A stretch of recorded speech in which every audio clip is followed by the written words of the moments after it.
souvent les enfants, quand on leur met une correction, sont là et ils se plaignent et ils disent « C'est horrible, mon père, ma mère ne m'aiment pas.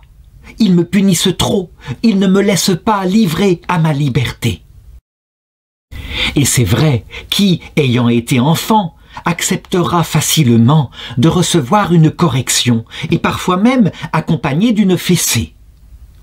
C'est au point que, à notre époque, on interdit par la loi la fessée et parfois même la correction. Qu'en sort-il plus tard? Souvent des enfants fragiles et livrés à une souffrance plus grande, celle des souffrances intérieures, celle des angoisses. J'en veux pour preuve, afin de défendre l'éducation, l'histoire de ce chien qui se plaignait. Il disait « Qu'ai-je fait pour me voir ainsi, mutilé par mon propre maître? Le bel état où me voici? Devant les autres chiens, oserais-je paraître? Ô roi des animaux, ou plutôt leur tyran, qui vous ferait chose pareille? » Ainsi criait Mouflar, un jeune dogue, et les gens peu touchés de ses cris douloureux et perçants venaient de lui couper sans pitié les oreilles.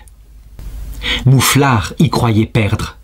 Il vit avec le temps qu'il y gagnait beaucoup, car étant de nature à piller ses pareils, maintes mésaventures l'auraient fait retourner chez lui avec cette partie en son lieu altérée. Chien hargneux a toujours l'oreille déchirée. Le moins qu'on peut laisser de prise aux dents d'autrui, c'est le mieux. Son métier, plus tard, fut d'attaquer les loups, et, n'ayant pas d'oreille à saisir, ainsi, le loup ne sut pas par où le prendre. Ainsi en est-il, pauvre enfant, toi qui es puni.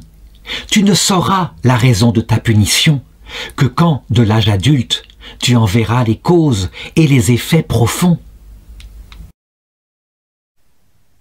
Les Cannes savantes, chapitre 5, Médor élu shérif de la basse-cour.